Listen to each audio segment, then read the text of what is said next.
Vamos a comenzar este mensaje de hoy y quiero pedirle que porfa abra su Biblia en Juan capítulo 9. Juan capítulo 9 del versículo 1. Juan capítulo 9 versículo 1.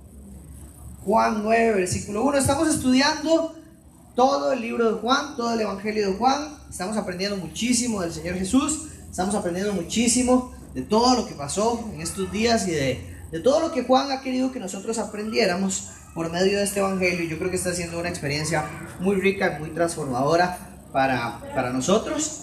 Y si usted tal vez se ha perdido algunas enseñanzas, puede buscarlos en YouTube o en el podcast. También la forma más fácil es puede abrir su Biblia e ir capítulo a capítulo estudiando tal vez lo que no hemos estudiado, ¿verdad? O lo que usted no ha estudiado. Entonces, Juan capítulo 9, ya vamos por el capítulo 9, y hoy vamos a estar estudiando una historia muy particular. Y ayer en la noche estaba viendo una película que me encanta, que la he visto como 800 veces, pero cada vez que puedo la vuelvo a ver, y es Cars. ¿Alguien ha visto Cars? Sí, han visto Cars. Bueno, ayer yo estaba viendo Cars y me encanta Cars. Mi parte favorita son los créditos, quiero que lo sepan. Si ustedes saben los créditos. Ok, entonces es una película súper bonita, súper divertida. Pero yo la estaba viendo, hay un momento en donde usted dice, este Rayo McQueen es insoportable. Cae pésimo, todo el principio usted dice, ¿cuándo se va a ubicar? Y a veces la expresión de uno es como... Y si usted no ha visto la película es de unos carritos, ¿verdad? Es como todo el mundo, son carros que tienen vida y ellos tienen sus conversaciones y están en unas competencias. Y hay un personaje que es el carro principal que se llama Rayo McQueen. Rayo McQueen es un competidor de carreras extraordinario, pero cae muy mal. Cae muy mal, es todo ensimismado, no piensa en nadie más que en él y tiene ahí un percance y empieza a aprender algunas otras cosas. Y le cuento esta historia porque cuando uno va viendo esta parte es como, ¿cómo no se da cuenta de lo que está diciendo? ¿Cómo no se da cuenta de lo que está haciendo? ¿Cómo no se da cuenta de todo lo malo que está alrededor de él? Y sigue viviendo de esa forma. Y el pasaje de hoy tiene mucho que ver con esto. Tiene mucho que ver con que a veces hay áreas en nuestra vida donde somos ciegos, donde tenemos puntos ciegos y que parece que todo el mundo los ve alrededor de nosotros menos nosotros. Y que nosotros necesitamos de Cristo para que Él pueda abrir nuestros ojos a ver algunas cosas que no nos damos cuenta y que vivimos como este personaje que le cuento, en donde lo que pensamos, lo que decimos, creemos que es la absoluta razón y nos damos cuenta que estamos totalmente, o no nos damos cuenta que estamos totalmente equivocados. Entonces acompáñenme a leer Juan capítulo 9, versículo del 1 en adelante. Vamos a ver todo el capítulo. Dice: al pasar Jesús vio a un hombre ciego de nacimiento y sus discípulos preguntaron: Rabí, ¿quién pecó, este o sus padres, para que naciera ciego? Jesús respondió: ni este pecó ni sus padres, sino que está ciego para que las obras de Dios se manifiesten en él. Nosotros debemos hacer las obras del que me envió mientras es de día. La noche viene cuando nadie puede trabajar. Mientras estoy en el mundo, yo soy la luz del mundo. Habiendo dicho esto, escupió en tierra e hizo barro con la saliva y le untó el barro en los ojos al ciego. Y le dijo: ve y lávate al estanque de Siloé, que quiere decir enviado. El ciego fue, pues, y se lavó y regresó viendo. Entonces los vecinos y los que antes lo habían visto que era mendigo decían: ¿no es este el que se sentaba y mendigaba? Él es, decían unos. No, pero se parece a él, decían otros. Él decía: yo soy. Entonces le decían: ¿cómo te fueron abiertos los ojos? Él respondió: el hombre que se llama Jesús hizo barro lo untó sobre mis ojos y me dijo: ve al estanque de Siloé y lávate. Así que fui, me lavé y recibí la vista. ¿Dónde está él?, le preguntaron. Y él les dijo: no lo sé. Llevaron ante los fariseos al que antes había sido ciego. Y era día de reposo, el día en que Jesús hizo barro y le abrió los ojos. Por eso los fariseos volvieron también a preguntarle cómo había recibido la vista. Y él les dijo: me puso barro sobre los ojos y me lavé y veo. Por eso algunos de los fariseos decían: este hombre no viene de Dios, porque no guarda el día de reposo. Pero otros decían: ¿cómo puede un hombre pecador hacer tales señales? Y había división entre ellos. Entonces preguntaron otra vez al ciego: ¿qué dices tú de él, ya que te abrió los ojos? Es un profeta, les respondió. Pero los judíos no le creyeron que había sido ciego y que había recibido la vista, hasta que llamaron a los padres del que había recibido la vista y les preguntaron: ¿este es tu hijo, el que ustedes dicen que nació ciego? ¿Cómo es que ahora ve?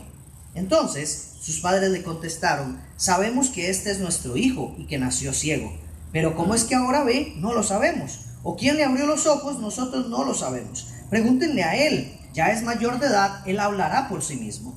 Sus padres dijeron esto porque tenían miedo a los judíos, porque los judíos ya se habían puesto de acuerdo en que si alguien confesaba que Jesús era el Cristo, fuera expulsado de la sinagoga. Por eso sus padres dijeron: ya es mayor de edad, pregúntenle a él. Por segunda vez los judíos llamaron al hombre que había sido ciego y le dijeron: da gloria a Dios, nosotros sabemos que este hombre es un pecador. Entonces él les contestó: si es pecador, no lo sé. Una cosa sé, que yo era ciego y ahora veo. Ellos volvieron a preguntarle: ¿qué te hizo? ¿Cómo te abrió los ojos? Él les contestó: ya les dije y no escucharon. ¿Por qué quieren oírlo otra vez? ¿Es que también ustedes quieren hacerse discípulos suyos? Entonces lo insultaron y le dijeron: tú eres discípulo de ese hombre, pero nosotros somos discípulos de Moisés. Nosotros sabemos que Dios habló a Moisés, pero en cuanto a este, no sabemos de dónde es. El hombre le respondió: pues en esto hay algo asombroso, que ustedes no sepan de dónde es, y sin embargo, a mí me abrió los ojos. Sabemos que Dios no oye a los pecadores, pero si alguien teme a Dios y hace su voluntad, a éste oye. Desde el principio jamás se ha oído decir que alguien abriera los ojos a un ciego de nacimiento. Si éste no viniera de Dios, no podría hacer nada. Ellos le respondieron: tú naciste enteramente en pecados y tú nos enseñas a nosotros. Y lo echaron fuera. Jesús oyó decir que lo habían echado fuera, y cuando lo encontró le dijo: ¿crees tú en el Hijo del Hombre? Él le respondió: ¿y quién es, Señor, para que yo crea en él? Jesús le dijo: pues tú lo has visto, y el que está hablando contigo, ese es. Él entonces dijo: creo, Señor, y lo adoro. Y Jesús dijo: yo vine a este mundo para juicio, para que los que no ven vean, y para que los que ven se vuelvan ciegos. Algunos de los fariseos que estaban con él oyeron esto y le dijeron: ¿acaso nosotros también somos ciegos? Jesús les dijo: si ustedes fueran ciegos, no tendrían pecado, pero ahora porque dicen vemos, su pecado permanece. Este es el texto que vamos a estudiar hoy. Acompáñame a leer, a orar y empezamos a desmenuzar esto. Señor, gracias por tu palabra, por este texto, por este testimonio maravilloso de este hombre que era ciego. Gracias por tus milagros y, Señor, ayúdanos a entender cuáles son los principios que hay detrás de esta enseñanza y qué es lo que quieres que nosotros aprendamos.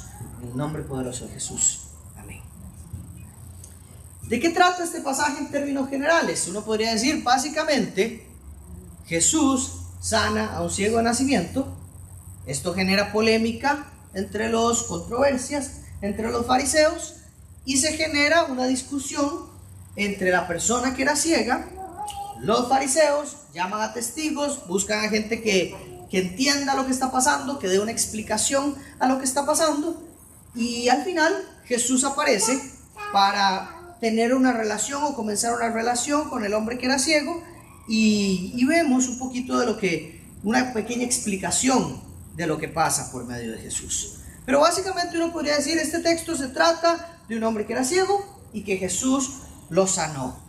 Y yo creo que viendo este pasaje, yo quiero desmenuzarlo porque me doy cuenta que aunque hay un hombre ciego de nacimiento, hay distintas cegueras en medio del público con el que se está relacionando Jesús. Hay distintos ciegos, hay distintas personas que tienen una perspectiva, una idea de lo que debería ser, de lo que es, con unos lentes que tienen puestos y que no necesariamente son los lentes de la realidad que Cristo quiere mostrar. Entonces vamos a ver desde el versículo 1 hasta el versículo 41 algunos elementos que nos dejan o nos enseñan que hay distintos ciegos en este texto y que el Señor con todos trata y con todos puede enseñar. Y tal vez usted se identifique con alguno de ellos al final de haber comentado todas las cegueras o los distintos tipos de ceguera que vemos en el texto. Lo primero que veo es a los discípulos hacer una pregunta que dice: ¿quién pecó, este o sus padres, para que naciera ciego? Y a este yo le llamo como la ceguera de las causas del sufrimiento. Y yo creo que es una ceguera en la que todos probablemente hemos pasado o pasamos constantemente. Y es esa gran pregunta de ¿por qué estoy pasando por esto? ¿Por qué el hombre nació ciego? Es la gran pregunta de ellos. ¿Por qué? ¿Cuál es la causa de que el hombre naciera ciego? ¿Será que sus padres pecaron? ¿Será que él fue el que pecó y por eso hay sufrimiento? Y vemos que aquí esa ceguera la tienen sus discípulos. Son sus discípulos los que tienen tal vez una experiencia anterior, una enseñanza anterior, algo que habían leído, algo que habían aprendido de la cultura, algo que habían entendido de mucho antes, en donde ellos consideraban que el nacer ciego, el tener este padecimiento o sufrir esta condición, era una cuestión relacionada al pecado de sus padres o relacionado al pecado propio de ellos. Y aquí vemos un tipo de ceguera en el que la gente intenta dar explicaciones con sus formas de pensar al sufrimiento de las personas o al sufrimiento propio. Y yo creo que a veces nos ha pasado, y yo creo que hemos escuchado en algunos momentos enseñanzas, lecciones, consejos incluso, en donde dicen: yo creo que usted está pasando por eso porque usted está en pecado. Y la gente no tiene ni idea ni la vida que tenemos. Pero asocian el hecho de que yo esté pasando por una enfermedad, que yo esté pasando por una situación financiera difícil, el hecho de que me esté yendo mal en algún área de mi vida, el trabajo, y inmediatamente la gente dice: eso es que usted tiene un pecado oculto. Y usted empieza ahí a fregarse porque dice: ¿y ahora qué? ¿De dónde saco? ¿Cuál es el pecado oculto que tendré? Y empieza a hacer cabeza y a mortificarse. También ha pasado, no sé si les ha pasado a veces estos testimonios donde oran por sanidad, la gente no se sana y le dicen: es que usted tiene un pecado, por eso es que no se sanó. O es que su fe no es suficiente, también dice. ¿Verdad? Entonces, hay muchos momentos donde la gente asocia que el malestar que podemos vivir, que el sufrimiento que podemos vivir en esta tierra está asociado a un pecado específico que hemos cometido, a un pecado de nuestros padres. Y aquí el Señor Jesús responde y dice: ni este pecó ni sus padres. O sea, Jesús está diciendo: no tiene nada que ver con eso. Ahora, si hay una condición por causa del pecado original que nos hace vivir todos los sufrimientos que vivimos ahora. Porque el plan original de Dios no era la enfermedad, no era el sufrimiento, no era el dolor, pero a partir del pecado de Adán y Eva, todas estas cosas entran a la humanidad. Y a partir de ese pecado inicial, claro, hay muerte, hay sufrimiento, hay dolor, hay tristeza, hay que trabajar, el trabajo es más duro, hay que trabajar y el trabajo es más duro, fue lo que dijo el Señor, porque antes trabajaba, Adán y Eva trabajaban, pero el trabajo se iba a hacer más complicado. Entonces aquí podemos ver que en muchas ocasiones nosotros no entendemos, y como cristianos no entendemos por qué hay sufrimiento. Y cuando tratamos de darle una respuesta, a veces metemos las patas. Cuando tratamos de responder queriendo ser el mejor consejero, el mejor pastor, el mejor amigo, el cristiano que conoce la familia, y dar el consejo correcto para defender a Dios, porque la gente se enoja de que, es que si Dios existiera no hubiera sufrimiento. Entonces tratamos de responder a las causas del sufrimiento Y a veces metemos las patas diciendo cosas que no tienen nada que ver. Y salimos tal vez con una respuesta de seguro es que pecó. Seguro es que hay pecado en sus padres. Seguro es que él está en un pecado oculto. O seguro es que el sufrimiento tiene una causa de sus acciones o de las acciones de los que están alrededor, que en muchas ocasiones esto puede pasar. Pero cuando no somos cuidadosos con las causas del sufrimiento, podemos cometer estos errores. Y Jesús aquí nos enseña un elemento que es fundamental para poder entender el sufrimiento que podemos estar atravesando.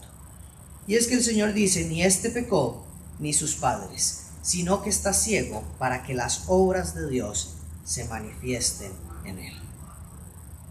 ¿Qué quiere decir esto? Lo que quiere decir es que hay momentos en la vida en que pasamos por sufrimiento para que la gloria de Dios sea revelada.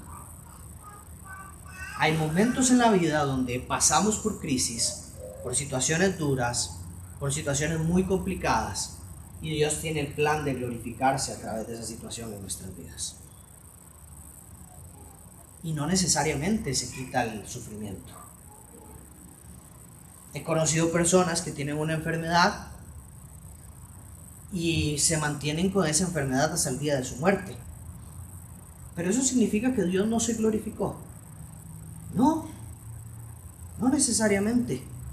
Son personas que en algunas ocasiones han conocido al Señor a través de esa situación. Son personas que han restaurado sus relaciones con familiares a través de esa situación. Son personas que han conocido a Dios de una forma en la que nunca lo habían conocido a través de esa situación.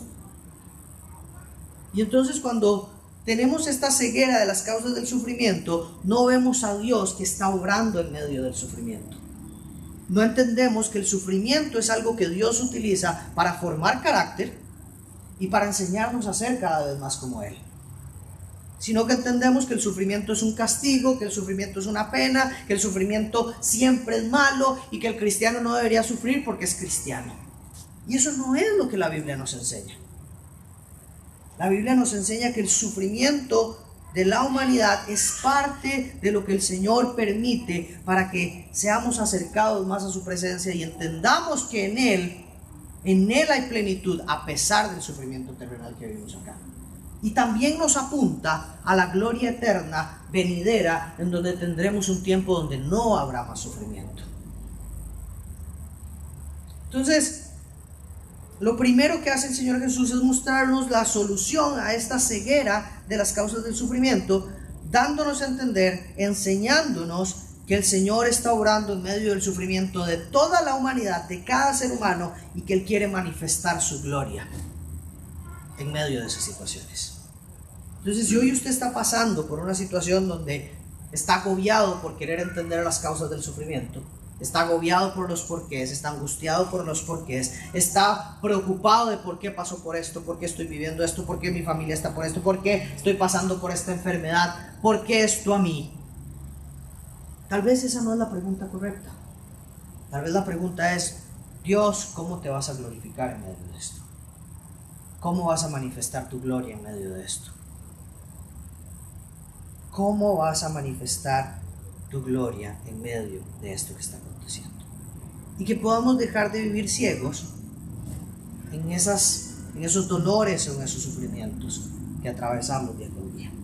La segunda ceguera que veo es la más evidente. La vemos en los siguientes versículos y es la ceguera física. La ceguera del hombre que no puede ver, que desde nacimiento nació ciego y nunca ha podido ver. Y vemos al Señor Jesús sanando y restaurando una ceguera de nacimiento. Y esto a veces uno lo menosprecia y dice, ay, sí, Jesús puede hacer estas cosas. Pero pongámonos en los pies del hombre ciego, tal vez con lo que usted está viviendo. Yo tal vez no soy ciego, pero viera mis rodillas, nunca me dejan jugar fútbol en paz. Y yo desearía que el Señor Jesús hiciera un milagro de sanidad y restauración de mis rodillas y que yo pudiera volver a jugar fútbol normal, sin dolor. Pero imagínense esto en tal vez algún área de su vida. ¿Qué es lo que significa que Jesús sane esa área de su vida? ¿Qué es lo que significa que Jesús restaure esa área de su vida? Es maravilloso. Y lo que quiero decir con esto es que en Cristo hay una garantía absoluta de sanidad y restauración. Lo que no sabemos es el cuánto.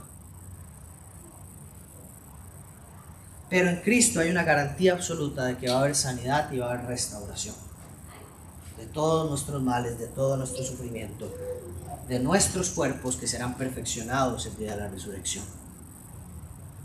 Entonces podemos tener una fe sólida y no vivir ciegos en esta área, porque sabemos que Jesús sana y Jesús restaura, que Jesús hace milagros y que lo hará por cada uno de nosotros en el área específica que tengamos en el día de la resurrección. Y si lo hace antes, ya es un bonus eso, pero tenemos la certeza de que en el día de la resurrección lo experimentaremos.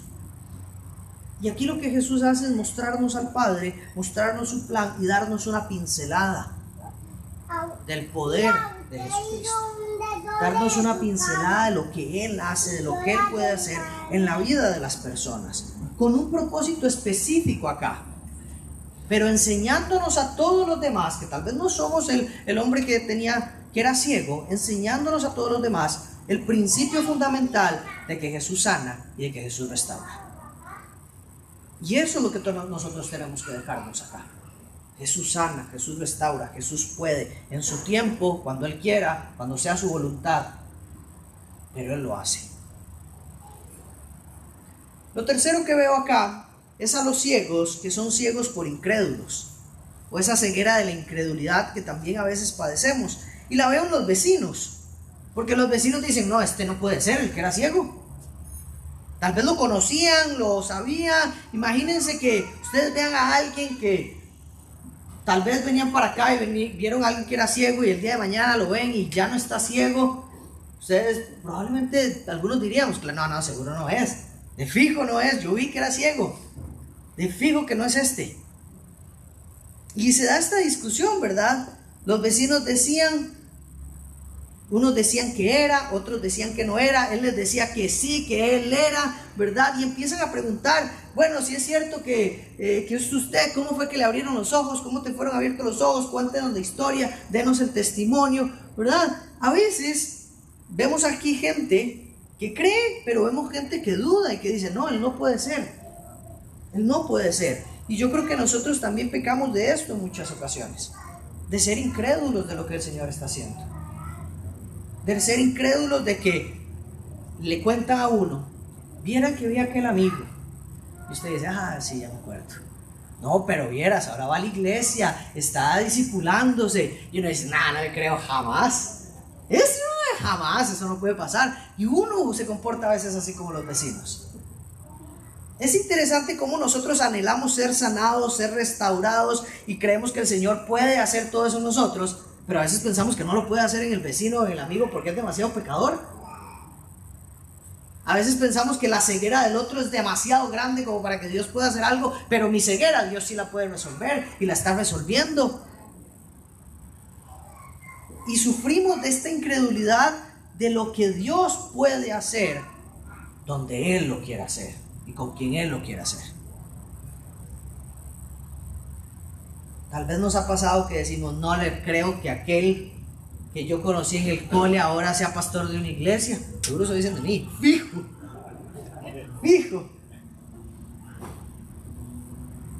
Entonces, vemos que Jesús hace un milagro, el hombre es sanado, y como hoy pasa, hay gente que cree y hay gente que no cree. Y aquí lo que tenemos que tener cuidado nosotros es, ojo con ser de aquellos que creen que Dios solo puede hacer algunas cosas. Ojo con ser de aquellos que creen que ya Dios no hace algunas cosas. No, es que ya Dios no sana así. No, es que ya Dios no hace ese tipo de milagros. ¿Cómo sabe usted eso? Está en todos lados, a toda hora, puede verlo absolutamente todo para tomar un criterio así para decir que Dios ya dejó de hacer algunos milagros. No, yo ya no creo que esas cosas pasen. Ojo, ahí. Cuidado con establecer nosotros parámetros de lo que creemos que Dios puede hacer y lo que Dios ya no puede hacer de acuerdo a nuestras experiencias y a nuestros aprendizajes.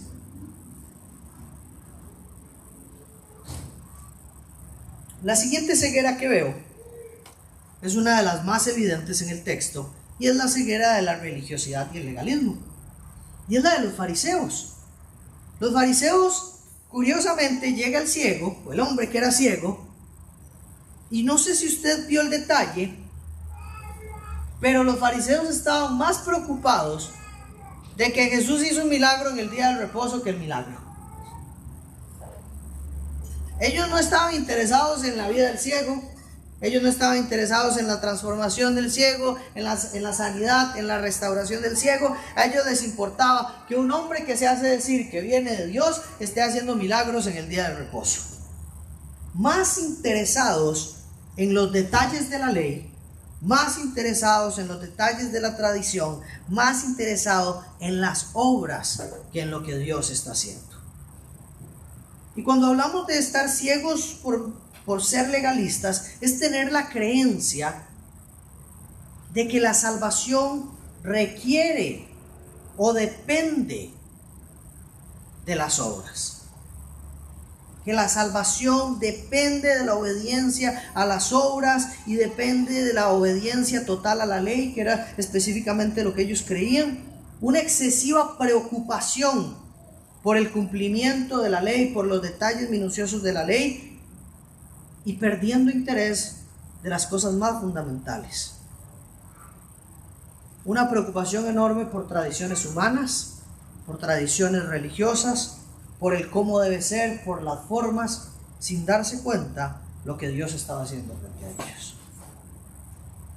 Y vemos que acá el legalismo para los fariseos, desde Juan capítulo 2, hemos venido viendo cómo es una barrera para que ellos puedan ver lo que Dios está haciendo.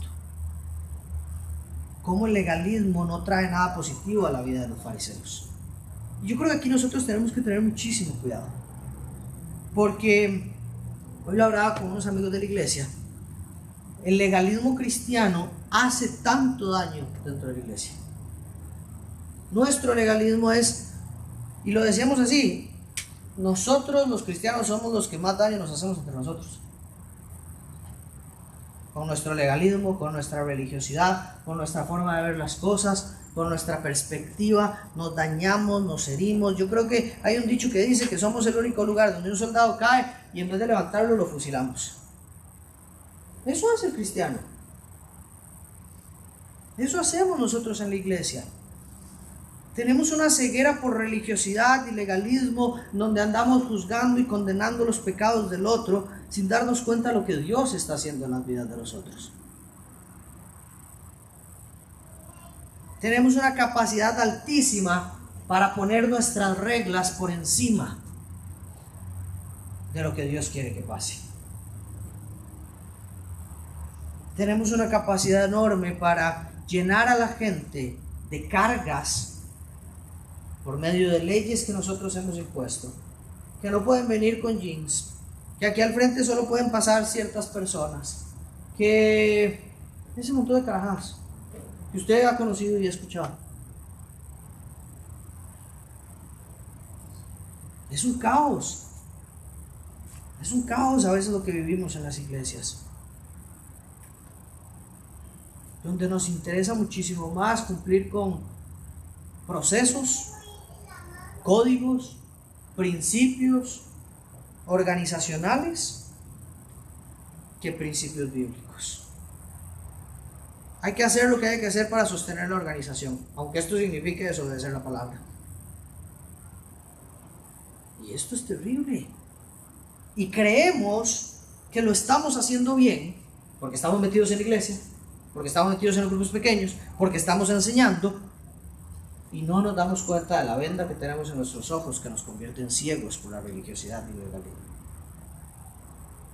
Y ojo, porque uno dice, claro, eso solo pasa en las iglesias. No, pasa en la casa. ¿Cuántas veces hemos dañado a un hermano, a un amigo, a un primo, a un hijo, a una hija, a un familiar, a un papá, por volvernos legalistas? ¿Cuántas veces dañamos a nuestros familiares y los alejamos de Cristo porque no les enseñamos a Cristo? Les enseñamos reglas. Usted no puede hacer eso, usted tiene una familia cristiana. ¿Qué significa eso para un muchacho?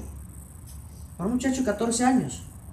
¿Qué significa soy de una familia cristiana? La gente se preocupa más por corregir la conducta que por guiar a Cristo. Entonces vivimos una cultura de correcciones de conducta sin entender por qué corrijo la conducta. Primero muestro a Cristo, muestro la conducta de Cristo, muestro el amor de Cristo, y ahora sí, todos juntos imitemos la conducta de Cristo como familia. Pero si yo no he enseñado ni quién es Cristo, ¿cómo espero que alguien en mi familia viva como vive Cristo? Y peor aún, si yo soy el que pone las reglas y no vivo nada de eso.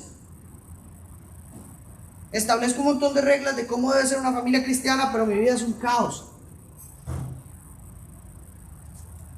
Eso es estar ciego por legalismo. Eso es estar ciego por pura religiosidad. O tener la Biblia abierta ahí en la sala de la casa y está hasta llena de polvo porque usted nunca la ha abierto. Y creer que su casa está protegida porque usted tiene esa Biblia abierta. Eso es ser ciegos por puro legalismo, por pura religiosidad, por tradiciones. Y las últimas dos que veo son la ceguera espiritual, que la veo cuando se da el segundo encuentro de Jesús con el hombre ciego. Vemos que en el segundo encuentro de Jesús con el hombre ciego pasa algo maravilloso, y es que el ciego ha pasado por los vecinos, el ciego ha pasado por los fariseos, el ciego ha pasado por muchos lados y en ningún lado le han celebrado que ya no es ciego, ¿verdad? Son solo cuestionamientos lo que ha vivido. Al compa nadie le ha dicho, venga, jale para que vea algo bonito, aunque sea. No. Solo cuestionamientos, solo preguntas. ¿A usted quién lo sanó? ¿Quién hizo eso? Nadie ha disfrutado el milagro con él. Y me llama la atención porque el versículo 35 dice: Jesús oyó decir que lo habían echado afuera. O sea, Jesús se enteró que echaron al ciego del estanque o de la reunión con los fariseos. Jesús se enteró y dice que lo encontró. Jesús lo buscó, lo encontró. Se enteró de esto y fue a buscar al hombre ciego. Encontró al hombre que era ciego. Y me encanta esto porque Jesús hace lo que siempre hace Jesús, y es no quedarse con solamente haberle dado sanidad, sino que ahora le hace preguntas para que él deje de ser un ciego espiritual. El segundo encuentro de Jesús es para traer vista espiritual y salvación a la vida del ciego. Vea que la pregunta que hace Jesús es, versículo 35, ¿crees tú en el Hijo del Hombre? No se trata de días de reposo, no se trata de obras, no se trata de leyes. Esta es la pregunta más importante del universo. ¿Crees tú en el Hijo del Hombre? ¿Crees tú en Jesucristo? ¿Crees tú en Jesús? Esa es la pregunta que le hace Jesús al hombre ciego. Él respondió, ¿quién es ese para que yo crea en él? Y Jesús responde, lo has visto y es el que está hablando contigo. Y la respuesta del hombre es, creo, Señor, y lo adoro. Yo siempre digo esto, y es que el milagro siempre más grande es el que ocurre en el corazón. El milagro más grande es el que ocurre, el que da vida eterna. La sanidad a sus ojos es espectacular, pero no daba vida eterna. El responder a esta pregunta con esa respuesta de creo y adoro a Jesucristo como el Hijo de Dios trae vida abundante y vida eterna al ciego a partir de ahora. ¿Quién es Jesucristo en nuestras vidas? Y la última ceguera que veo, o en medio de eso también, antes de Jesús expone la ceguera a los fariseos. porque los expone diciendo que ellos ahora son ciegos. Y vemos que el último elemento es la ceguera del propósito de Jesús. ¿Y qué quiero decir con esto?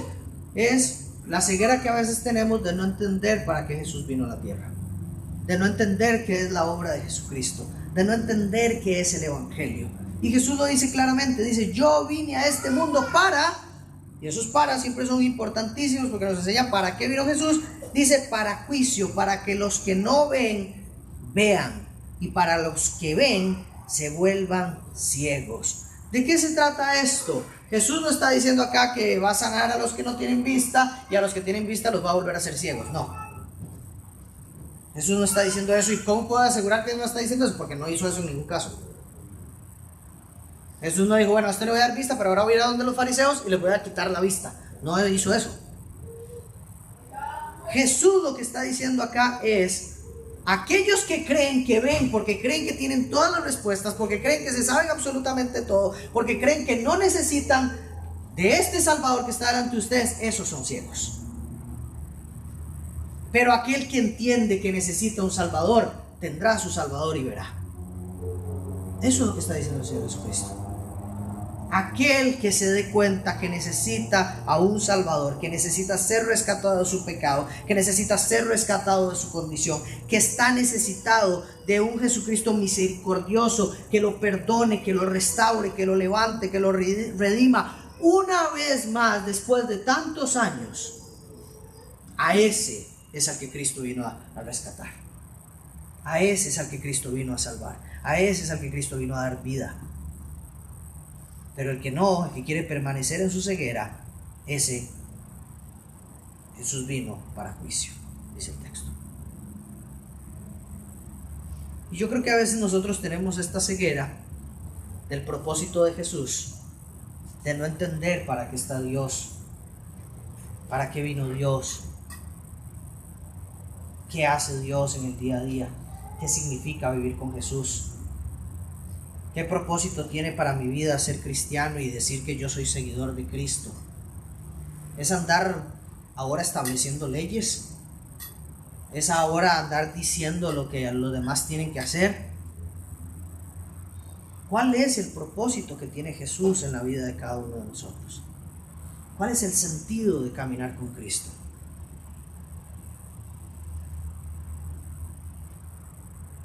Jesús dice claramente que Él vino por los necesitados, por los cautivos, vino a liberarlos, a liberar al oprimido, a dar vida al que estaba muerto, a restaurar al que necesitaba ser restaurado. Y yo creo que nosotros padecemos de querer meter a Dios en nuestro molde, en nuestra cápsula de lo que creemos que Dios debe hacer y cómo lo debe hacer y cuándo lo debe hacer. Y a veces fallamos en nuestra obra como cristianos por eso. A veces decimos: ya no deberíamos ir a predicar a los parques, porque ya Dios no rescata a nadie ahí, entonces ya no lo hacemos. Ya no deberíamos ir a las calles, porque eso ya nos dimos cuenta que por años de hacerlo nunca tuvo ningún sentido, entonces ya no lo hacemos. Ya no deberíamos cantar estas cosas o decir estas cosas, o no sé, ya no deberíamos leer tanto la Biblia, porque la gente viene menos a la iglesia cuando leemos más la Biblia. Deberíamos hacer prédicas ahora más relevantes, que es la palabra interesante. Relevantes, que sean relevantes para la cultura, que sean relevantes para la persona, que sean llamativas. Y nos olvidamos que ese no es el propósito. El propósito es rescatar almas. El propósito es salvar a los perdidos. Y solo la predicación de Cristo, su propósito, su vida, su testimonio, su plan divino es lo que salva a las personas. Cuidado con ser ciegos con el propósito de Jesús. En nuestra casa, en nuestro hogar, en nuestra familia, con nuestros amigos, en nuestro trabajo. Y termino con esto. Este texto nos enseña claramente que hay ciegos físicos y hay ciegos espirituales. Hay ciegos que no quieren ver y que no recibirán salvación porque no quieren ver, aunque sus ojos vean perfectamente. Aquel que ve pero no cree, aquel que no quiere ver, aquel que ve solamente si las cosas están hechas de acuerdo a sus modelos, y no de acuerdo a lo que Dios quiere que veamos. Y curiosamente todo el pasaje se trata de esto. Todo el pasaje se trata de ver. Todo el pasaje se trata de ver a Jesús. Y yo quiero preguntarle a usted, ¿qué pasa cuando usted ve a Jesús? ¿Cómo ve usted a Jesús? ¿Lo ve como el fariseo? ¿Lo ve como el vecino? ¿Lo ve como el que era ciego? ¿Lo ve como los discípulos? Porque yo creo que como cierra el que era ciego respondiendo es la respuesta ideal. Creo en el Señor y lo adoro. Y adorarlo no significa cantarle nada más, como nos enseñaba don Horacio. Adorarle significa vivir una vida de obediencia, rendida totalmente a Cristo. Creo en el Señor y me rindo a Él. Creo en el Señor y obedezco a Él. Creo en el Señor y lo sigo a Él. Creo en el Señor y mi vida le pertenece a Él. Creo en el Señor y el sufrimiento que estoy atravesando lo paso con Él. Creo en el Señor y Él está conmigo en medio de la situación que estoy atravesando. Creo en el Señor y mis planes dependen de Él. Los planes sorpresa que usted no esperaba, los planes que se caen, los planes que usted ni se imaginaba que iban a ocurrir. Cuando yo creo en el Señor y decido vivir una vida de oración, dejo de ser ciego en algunas de estas áreas y camino creyendo que el Señor está orando en todo tiempo para manifestar su gloria en medio de lo que yo estoy atravesando. Yo quiero pedir a los chiquillos de la banda si pueden pasar. Y quiero que cerremos con una canción. Es demasiado chiva. Una canción muy bonita que probablemente algunos no hayan escuchado. Tal vez algunos sí la han escuchado. Pero esta canción se llama Ciego Fui, ¿verdad? Se llama Ciego Fui. Y es una canción específicamente que habla de este pasaje que estamos viendo. Y quiero pedirle que ponga mucha atención. Vamos a pasar la letra. Si usted no la ha escuchado ahí, no se preocupe. Pero preste mucha atención a la letra y haga esta su canción. Porque yo creo que nos enseña claramente cuál es nuestro lugar en este pasaje hoy.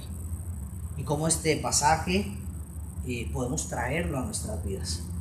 Porque tal vez nosotros decimos, no, esto no va para mí porque yo no soy ciego. Yo no tengo una necesidad como la que tenía el hombre ciego.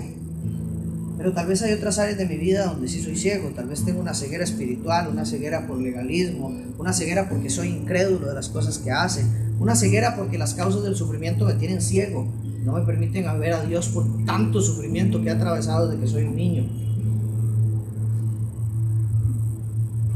Entonces, haga suya esta canción, escúchela, analícela, repásela y permítame orar y cerrar este tiempo. Señor, gracias. Gracias por tu palabra.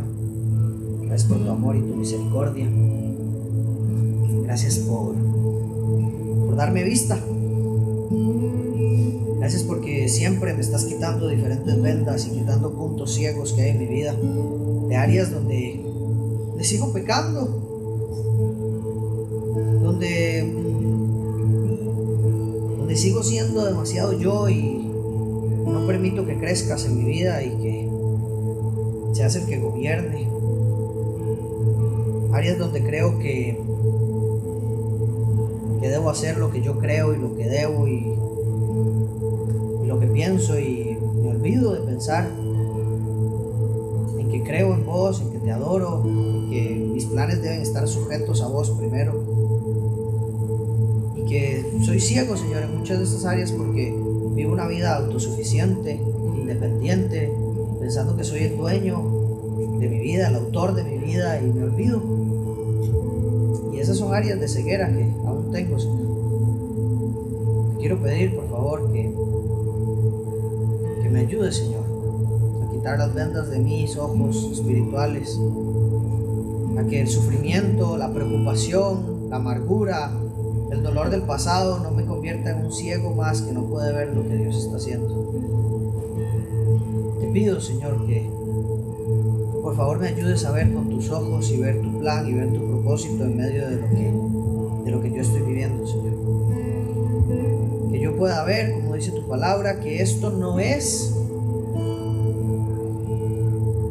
porque sí, ya, que no es por un pecado anterior, que no es por muchas cosas, no, sino que esto es para que las obras de Dios sean manifestadas. Ayúdame a ver tus obras manifestadas, Señor, y celebrarlas con fe, con gozo, con la esperanza de que hay sanidad y restauración en Cristo Jesús. Ayúdame a no convertirme como el vecino o el fariseo, a no ser yo mismo y juzgar y criticar algunas cosas porque no están en mi molde, porque yo no creo que vos hagas esas cosas, entonces las critico y las juzgo. Ayúdame a someter todo a la palabra y no a mis pensamientos. Ayúdame a someter todo a lo que haces vos, a lo que dices vos, y no a lo que yo creo que deberías hacer o decir. Trae vista, Señor, a nuestros ojos. En nombre de Jesús.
Os